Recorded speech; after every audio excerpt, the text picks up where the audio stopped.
Hello, xin chào các bạn đã quay trở lại với review 5 phút. Ở cuối tập trước, tin dữ về Nam Cung Uyển ập đến như sét đánh ngang tai, khiến Hàn Lập vô cùng bàng hoàng khi biết người con gái đã có xuân phong nhất độ với mình sắp trở thành đạo lữ song tu của kẻ khác. Không chấp nhận để người phụ nữ của mình rơi vào tay kẻ lạ, Hàn Lập bắt đầu cân nhắc giữa ba kế sách: trực tiếp cướp người, đại náo hôn lễ hay ám sát tân lang Ngụy Ly Thần đây. Sau một hồi suy đi tính lại, cuối cùng để vẹn toàn, hắn quyết định lẻn vào Yểm Nguyệt Tông hỏi rõ tâm ý nàng trước. Nếu nàng bị cưỡng thì hắn sẽ ra tay diệt trừ hậu họa, còn không sẽ đường hoàng cấp dâu tại đại điển, quyết không để nàng gả cho kẻ khác. Sau khi định thần, hắn lập tức tốc phá không bay đi, vượt ngàn dặm đường đến Bắc Lương Quốc. Giờ đây, lục phái đang tá túc sau khi rời bỏ Việt Quốc. Không lãng phí một phút thời gian nào, hắn lập tức tìm đến Linh Lung Sơn, đại bản doanh mới của Yểm Nguyệt Tông. Ngọn núi này có cấu trúc phân tầng nghiêm ngặt, chân núi cho đệ tử cấp thấp, lưng chừng núi cho trúc cơ kỳ và đỉnh núi dành cho kết đan kỳ trở lên.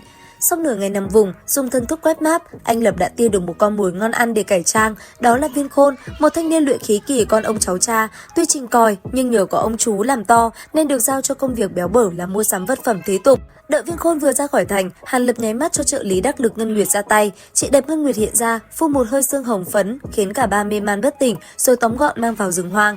Công đoạn tiếp theo thì quen thuộc rồi, moi ký ức, lột đồ, rồi ném tên kia vào bụi rậm. Sau đó, Hàn Lập dùng hoán hình quyết, phút chốc biến thành bản sao hoàn hảo của Viên Khôn, rồi cầm lệnh bà nghênh ngang đi lên núi.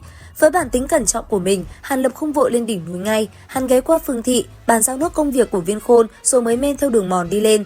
Thế nhưng, đường lên đỉnh Vinh Quang không hề dễ dàng. Dọc đường, nam chính của chúng ta trong lớp Viên Khôn bị mấy tay trúc cơ nhìn bằng nửa con mắt, khinh bỉ ra mặt, nhưng quân tử trả thù 10 năm chưa muộn, anh nhịn. Đến chốt kiểm soát tầng 2, bất ngờ hắn bị hai tu sĩ trúc cơ chặn lại hỏi: "Viên Khôn, ngươi tới đây làm gì? Ngươi phải biết đây không phải là nơi ngươi nên đến." Nghe một lời này, Hàn Lập giả bộ sợ sệt. Hắn nói rằng mình gặp một vị tiền bối bí ẩn gửi lễ vật cho Nam Cung sư tổ. Để tăng tính thuyết phục, Hàn Lập còn chém gió rằng mình bị hạ cấm chế trên người, sau đó mới cung kính nói: "Khởi bẩm hai vị sư thúc, sư điệt muốn gặp Nam Cung sư tổ một chút, không biết sư thúc có thể bẩm báo giúp hay không?" Hai gã kia ban đầu còn mắng hắn nằm mơ giữa ban ngày, nhưng khi Hàn Lập đưa ra chiếc hộp gỗ có dán phù triện màu bạc cao cấp và cho họ kiểm tra luồng linh lực lạ trong cơ thể, thái độ chúng liền thay đổi. Tên mặt trắng vội cầm hộp đi bẩm báo. Sau một hồi chờ đợi căng thẳng, tên đó quay lại nói: "Nam Cung sư tổ nói rằng người đó đích xác là bạn cũ của người có thể theo ta đi gặp sư tổ, thuận tiện giải luôn cấm chế trên người ngươi." Tuy nhiên, thử thách chưa hết. Khi đang được dẫn lên gần đỉnh núi, một đạo lam quang bất ngờ giáng xuống chặn đường. Đó là Lam Sư Bá, một tu sĩ kết đan sơ kỳ. Vừa xuất hiện, lão đã lớn tiếng quát: "Tôn sư điệt, người thế nào dám mang tu sĩ luyện khí kỳ lên đỉnh núi? Chẳng lẽ không biết quy củ nơi này hay sao?" Sau khi nghe giải trình, Lam Sư Bá nghi ngờ, đòi trực tiếp kiểm tra Hàn Lập. Lão nắm tay Hàn Lập dò xét, thấy cấm chế tuy phức tạp nhưng không có ác ý, mới chịu buông tha. Cuối cùng cũng đến được động phủ của người thương. Nam Cung Uyển đang ngồi ngắm kiếm, thân thái lạnh lùng băng giá. Thấy Viên Khôn vào, nàng đuổi khéo người hầu ra ngoài. Chỉ đợi có thế, Hàn Lập khẽ phất tay một cái, tiếng xương cốt kêu rắc rắc, hiện nguyên hình là một soái ca nguyên anh kỳ. Chứng kiến một màn này, Nam Cung Uyển không hề hoảng hốt, ánh mắt thoáng nét phức tạp rồi khẽ than: "Quả nhiên là ngươi, Hàn Lập.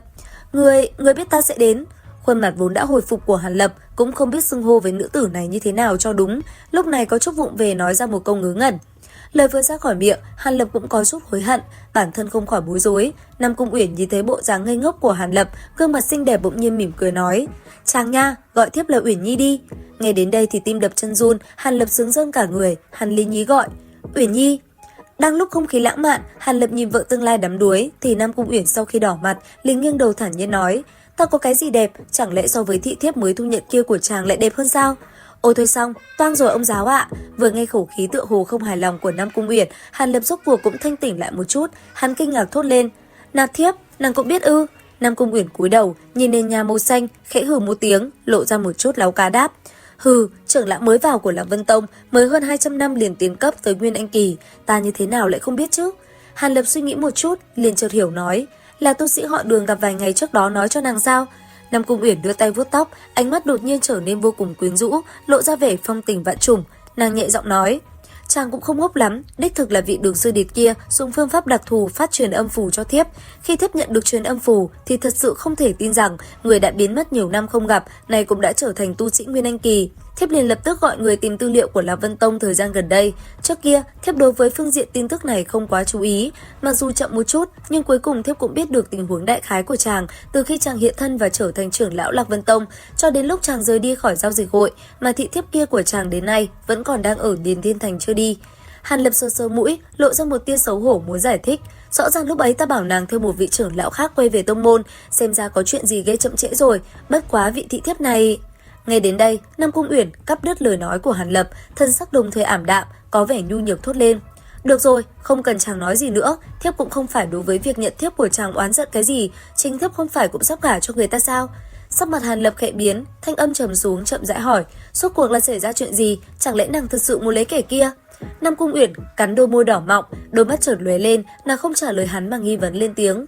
Trước khi trả lời câu hỏi này, Uyển Nhi muốn hỏi kỹ một chút, lần này ngươi đến là vì cái gì? Là muốn ngăn cản ta gả cho người nọ, hay là chỉ muốn nhìn ta một chút rồi đi? Đến đây thì cũng hết tập 178 phàm nhân tu tiên, liệu rằng nam chính của chúng ta có dám bộc lộ tình cảm của mình hay không? Ấn theo dõi kênh YouTube Review 5 phút để biết thêm chi tiết các bạn nhé. Bây giờ thì xin chào và hẹn gặp lại.